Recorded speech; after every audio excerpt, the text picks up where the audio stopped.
विक्रम ने वेताल को पेड़ से उतारा और कंधे पर लादकर चल दिया।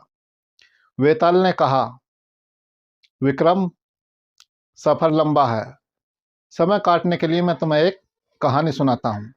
अगर तुमने जवाब जानते हुए भी मेरे सवालों का जवाब नहीं दिया तो तुम्हारा सिर फट जाएगा, और अगर तुम बोले तो मैं वापस पेड़ पर आ जाऊंगा। विक्रम बेताल की बात से सहमत हो गया। बेताल ने विक्रम से कहा, जैसा कि तुम जानते हो, समाजवादी पार्टी जया बच्चन को लगातार 5वीं बार राज्यसभा भेज रही है।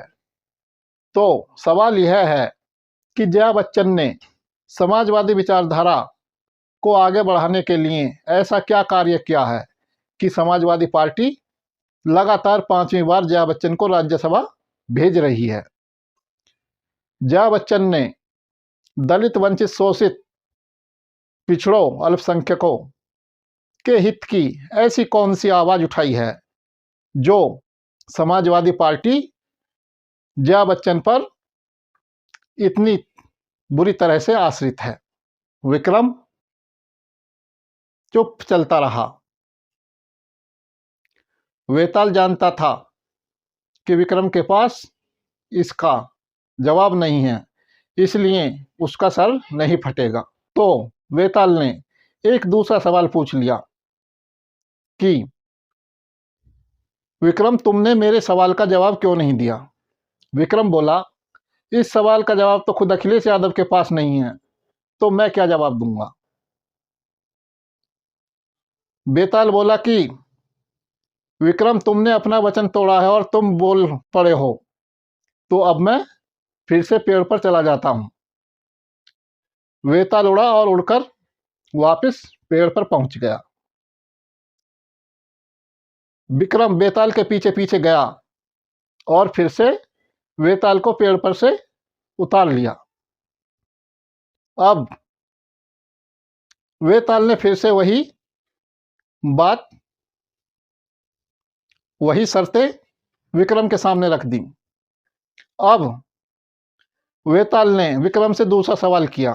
वेताल ने कहा कि विक्रम, समाजवादी पार्टी की दलितों से ऐसी क्या दुश्मनी है कि वह उनको राज्यसभा भेजने से रोकती रही है?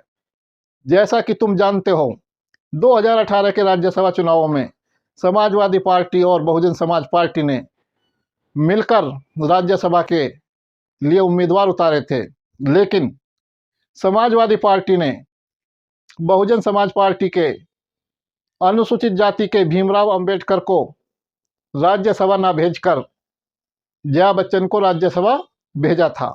और उसके बाद 2020 में अनुसूचित जाति के रामजी गौतम को रोकने के लिए भारतीय जनता पार्टी के उम्मीदवार प्रकाश बजाज का समर्थन किया था। अब 2024 में समाजवादी पार्टी ने 3 उम्मीदवार उतारे, जया बच्चन, आलोक रंजन और तीसरे नंबर पर अनुसूचित जाति के रामजी लाल सुमन। जबकि भारतीय जनता पार्टी के 8वां उम्मीदवार उतारने के साथ ही रामजी लाल सुमन के हारने की संभावनाएं बढ़ जाती हैं। तो सवाल यह है कि समाजवादी पार्टी ने रामजी लाल सुमन को ऐसे स्थान पर क्यों उतारा जहां पर हारे तो रामजी लाल सुमन हारे और दोनों सवर्ण उम्मीदवार राज्यसभा पहुंच जाएं। विक्रम बोला कि इस बात का भी जवाब खुद अखिलेश यादव नहीं दे सकते, तो मैं क्या जवाब दूंगा? विक्रम ने वेताल को दिया वचन तोड़ दिया था और एक बार फिर वेताल उड़कर पेड़ पर चला गया।